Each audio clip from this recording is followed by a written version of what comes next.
James Worthy and Michael Jordan were teammates at the University of North Carolina for one season. They won the 1982 NCAA championship after securing a 63-62 victory over Georgetown, with a freshman Jordan hitting the game-winning jump shot. Worthy, on the other hand, was the Tar Heels' best player that season and was drafted first overall by the Los Angeles Lakers in the 1982 NBA draft. In an appearance on the Knuckleheads podcast, Worthy explained how the young Mike Jordan bullied and trash-talked him to keep playing one-on-one after practice hours. Man, was he confident. He was confident, right?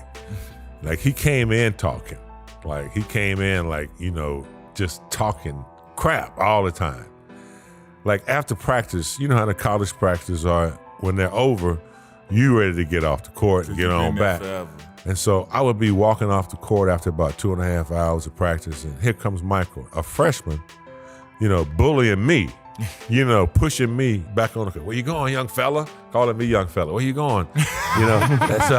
Let's play a game to 5. Because he always wanted to measure where he was, who against the best. And at the time, I was the best. I don't know if you guys saw his documentary. No, we did. The Last Dance. I made a statement. I said, I was better than Michael Jordan. Definitely. For about 3 weeks. I remember that. And so, he hated to lose. The brother it would be a game of backgammon. Mm-hmm. He was a winner. He hated to lose, and he was overly competitive, whether it was on the basketball court or whether it was in the dorm talking shit. It didn't matter.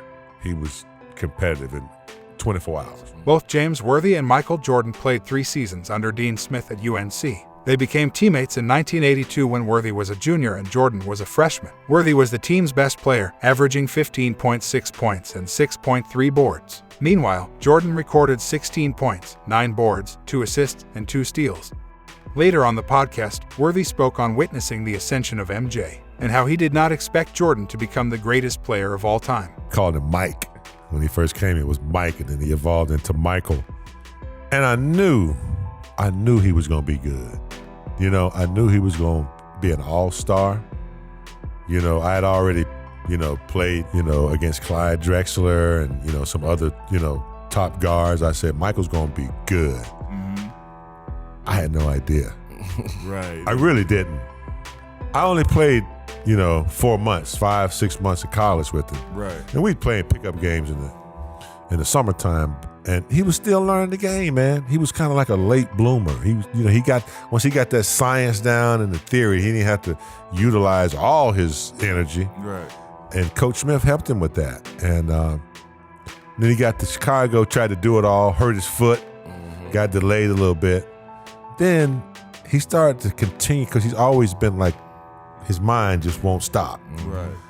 And he figured it out. And I started to see, I was like, it was maybe like his 5th year. I was like, he's elevating.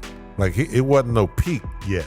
I said, he's steady rising. Yeah, he's later than most. Right. I had mine in college and, came to the NBA and sustained it, but he was still elevating. And I was like, he is going to be, multiple All-Stars, MVP. I started thinking MVP candidate, stuff like that. And he surpassed all of that. Big Game and his airness formed a great bond during that lone season of playing together at Chapel Hill. They are still friends to this day despite having a short rivalry back in 1990, a rivalry that ended up with Jordan winning his first NBA title after beating Worthy's Lakers. Tell us in the comments, what is your favorite young Jordan story? And if you enjoy this video, hit the like button, share, and subscribe. For more basketball content, subscribe to our other channels, Free Dawkins and Vintage Dawkins, and follow us on social media.